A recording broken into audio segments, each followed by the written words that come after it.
بسم اللہ الرحمن الرحیم۔ الفوز الکبیر کا مقدمہ ہے سبق نمبر 1 میں خوش آمدید۔ آج کے اس سبق میں ہم علم تفسیر کے بارے میں تھوڑی سی وضاحت پڑھیں گے۔ عبارت دیکھ لیں، ترجمہ کرتے ہیں اور آخر میں اس کی تشریح کرتے ہیں۔ التفسیر لغۃ الايضاح والتبیین واصطلاحا علم یبحث فیہ عن القرآن المجید من حیث دلالتہ علی مراد اللہ تعالی بقدر الطاقۃ البشریۃ فخرج علم القراءۃ فإنه علم يبحث فيه عن أحوال القرآن الكريم من حيث ضبط ألفاظه وكيفية أدائها وقولنا بقدر الطاقة البشرية لبيان أنه لا يقدح في العلم بالتفسير عدم العلم بمعاني المتشابهات ولا عدم العلم بمراد الله تعالى في الواقع ونفس الأمر وموضوعه كلام الله تعالى من حيث دلالته على مراد الله تعالى وغرضه والاهتداء بهداية الله تعالى والتمسك بالعروة الوثقى والوصول إلى السعادة الأبدية۔ ترجمہ دیکھ لیں۔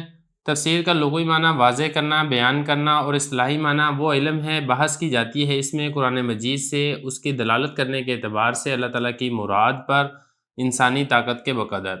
اس سے علم قرات نکل جائیں گی، اس لیے کہ وہ ایسا علم ہے جس میں قرآن مجید کی احوال سے بحث کی جاتی ہے، لیکن اس کے لکھنے، الفاظ کے لکھنے کے طریقے سے اور اس کے ادا کرنے کی کیفیت کے اعتبار سے۔ اور ہمارا یہ قول انسانی طاقت کے بقدر یہ اس بات کے بیان کے لیے ہے کہ اس میں تانا نہیں دیا جا سکتا ہے علم تفسیر کے بارے میں متشابہات کے معنی کے علم نہ ہونے کا، اور نہ ہی اللہ تعالیٰ کی مراد کا علم نہ ہونے کا واقع اور نفس الامر میں۔ اور اس کا موضوع اللہ تعالیٰ کا کلام ہے، اس حیثیت سے کہ دلالت کرتا ہے اللہ تعالیٰ کی مراد پر، اور اس کی غرض ہدایت حاصل کرنا ہے اللہ تعالیٰ کی ہدایت کے ساتھ، اور مضبوطی سے پکڑنا ہے مضبوط کڑے کو، اور پہنچنا ہے سعادت ابدیہ کی طرف۔ عبارت ہو چکی ہے، ترجمہ ہو چکا ہے، اب چلتے ہیں اس کی تشریح کی طرف۔ دیکھیں، الفوز الکبیر حضرت شاہ صاحب کی کتاب ہے، جیسے کہ میں نے آپ کو پہلے سبق کے اندر بھی تفصیل سے بتا چکا ہوں۔ علم تفسیر سے متعلقہ یہ کتاب ہے، اور اصل کتاب یہ فارسی میں تھی۔ اس کے عربی کے اندر بھی مختلف تراجم کیے جا چکے ہیں، اردو میں بھی تراجم کیے گئے ہیں۔ ہم جو انشاءاللہ جس ترجمے کی ہم انشاءاللہ تفسیر اور وضاحت کریں گے، یہ ترجمہ کیا ہے حضرت مفتی سعید احمد صاحب پالنپوری رحمۃ اللہ علیہ نے، جن کا انتقال 2020 کے اندر ہوا تھا۔ تو حضرت مفتی سعید صاحب نے یہ جو کتاب ہے، اس کتاب سے پہلے چونکہ یہ علم تفسیر سے متعلقہ ہے، اس لیے یہاں پہ حضرت نے ضروری سمجھا کہ علم تفسیر کا لغوی معنی، اصطلاحی معنی، اور علم تفسیر کا جو موضوع ہے اور علم تفسیر کی جو فضیلت ہے وہ بھی یہاں پر ذکر کر دی جائے۔ تو اس لیے حضرت نے یہ بھی ذکر کیے، اس لیے ہم یہاں پر اس کو بھی ہم نے یہاں پر ذکر کیا ہے۔ عبارت کریں گے، ترجمہ کریں گے، اور آخر میں اس کی مختصر سی تشریح ہوگی۔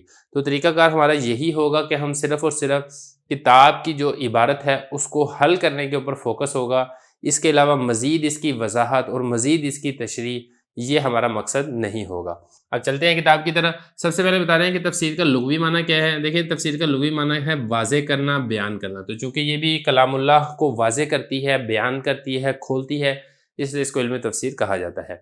اب آگے بات کر لیتے ہیں کہ اس کے اصطلاحی معنی کیا ہے۔ اصطلاحی معنی کے بارے میں بتا رہے ہیں کہ ایسا علم ہے جس میں قرآن مجید کے احوال سے بحث کی جاتی ہے، اس حیثیت سے کہ اللہ تعالیٰ کی مراد پر دلالت کرتا ہے۔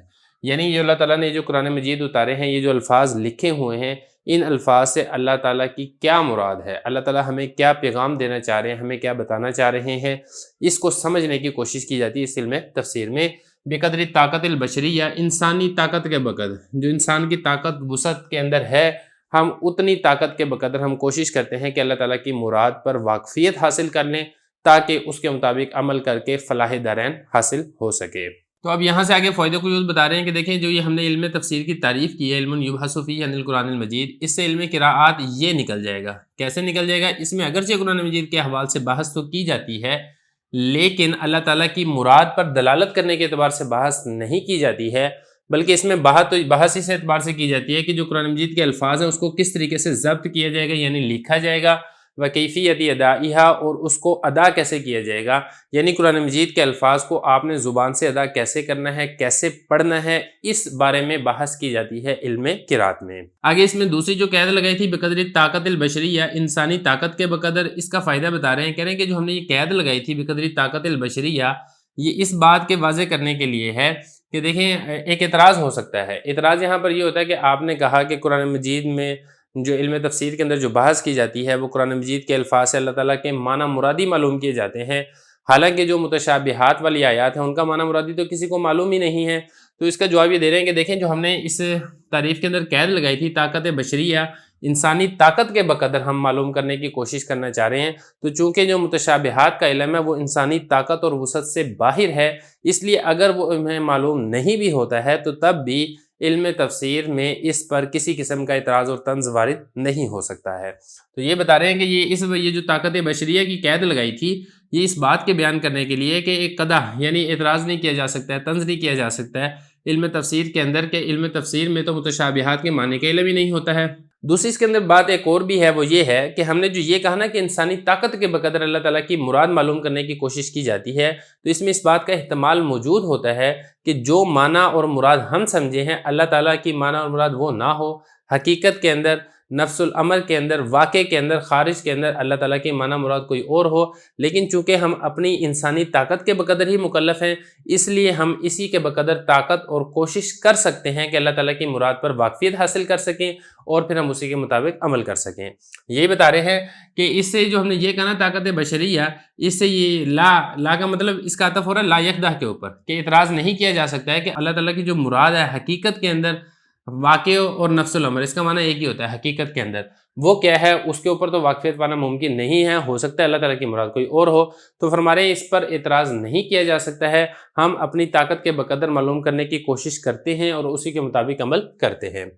یہ تو بہرحال ہوگی علم تفسیر کی تعریف، اور پھر اس میں جو فائدے کو تھے وہ ہو گئے ہیں۔ آگے بتا دیں کہ اس کا موضوع کیا ہے۔ اس کا موضوع ہے اللہ تعالیٰ کا کلام من حیث دلالتہ علی مراد اللہ تعالیٰ، اس حیثیت سے کہ اللہ تعالیٰ کی مراد کے اوپر دلالت کرتا ہے۔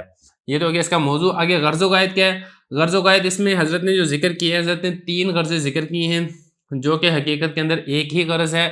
فرمایا کہ اللہ تعالیٰ کی ہدایت کے ساتھ ہدایت حاصل کرنا، اور مضبوط کڑے کو مضبوطی کے ساتھ پکڑنا۔ عروۃ الوثقیٰ کہتے ہیں مضبوط کڑے کو، تمسک کہتے ہیں مضبوطی کے ساتھ پکڑنا۔ اب عروہ وثقیٰ سے کیا مراد ہے؟ اس سے مراد دین اسلام ہے، اس سے مراد کلمہ طیبہ ہے۔ مراد یہ ہے کہ شریعت کو مضبوطی کے ساتھ پکڑنا، اور پھر اسی کے واسطہ سے الی سعادت الابدیہ، ہمیشہ ہمیشہ کی جو سعادت ہے وہاں تک پہنچنا، یہی اس علم تفسیر کی غرض و غایت ہے۔ تو بہرحال یہ ہمارا پہلا سبق تھا۔